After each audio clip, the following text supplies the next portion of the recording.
On today's show, mid-size pickups are the hottest segment in the US market. Ford creates a smart jacket for bicyclists, and making autonomous cars means a whole new build process. All that and more coming right up on Autoline Daily.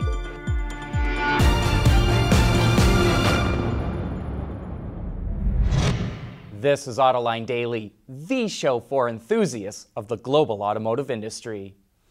Well, Honda wants electrified vehicles to make up 2/3 of its global sales by 2030, and the soon-to-be released Insight Hybrid will help.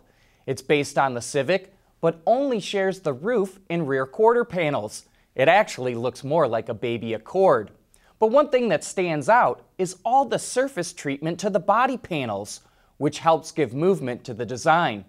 Power comes from Honda's two-motor drive unit, which is paired to a 1.5-liter Atkinson cycle engine. It puts out over 150 horsepower and nearly 200 pound-feet of torque. It's rated up to 52 miles to the gallon combined, and we were able to get over 51 mpg in mixed driving with the AC blasting. We'll be able to report on our driving impressions, pricing, and on-sale date next week. Sales of smaller pickup trucks are outpacing the rest of the car market so far this year in the U.S.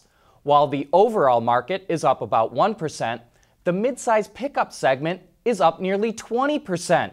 We're talking about trucks like the Toyota Tacoma, Chevy Colorado, Nissan Frontier, GMC Canyon, and Honda Ridgeline. They're all up by double digits, except for the Honda Ridgeline, whose sales have plummeted 22% from a year ago.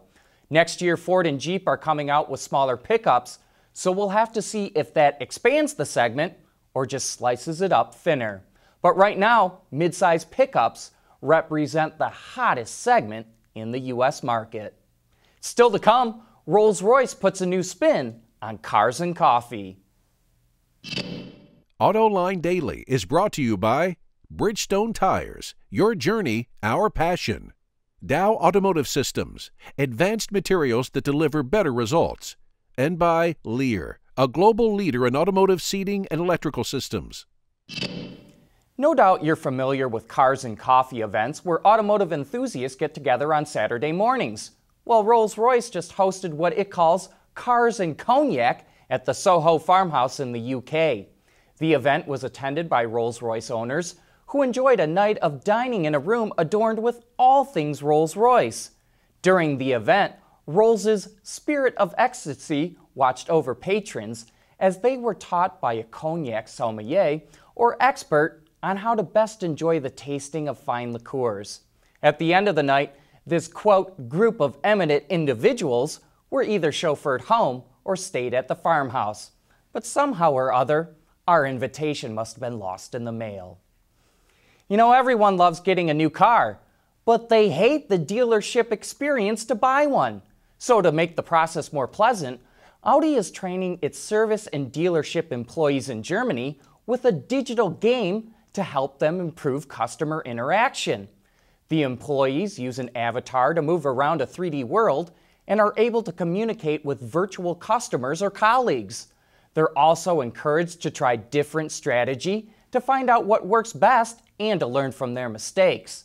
They can also track their progress with other dealership colleagues.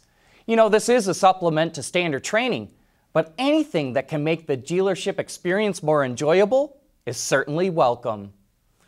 Ford's Smart Mobility Innovation Office in London just developed a smart jacket for cyclists. The jacket has turn signals, brake lights, a smartphone pouch, and haptic vibrations for integrated navigation. The navigation system sends riders onto bicycle-friendly routes rather than onto busy roads.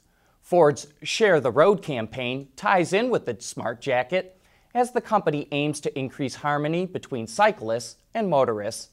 Right now, the jacket is still a prototype, and Ford is in the process of securing a patent for it.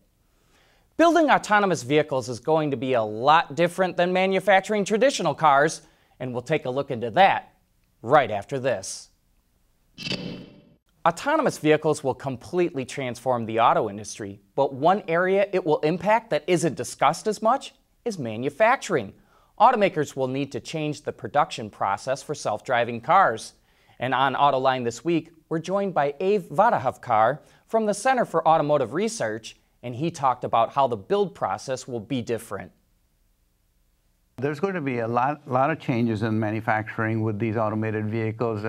We already have miles of wiring in the vehicles, and there's the addition of multiple sensors all over the vehicles that are just going to keep escalating, and manufacturers are going to have to learn how to adapt to that and be able to do that as well.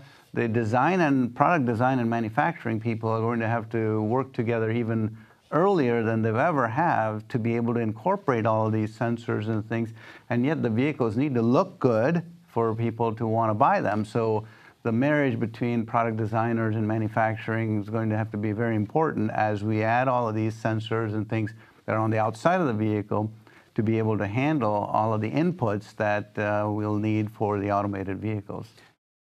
And you can watch that entire discussion right now on our website, Autoline.tv, or you can find it on our YouTube channel.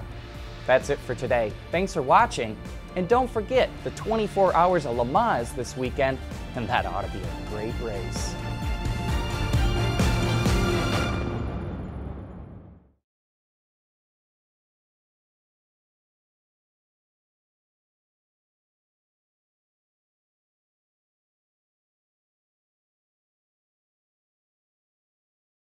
Wards is the industry leader for news, data, and analysis. That's why companies across the globe subscribe to our premium service, maybe even your own.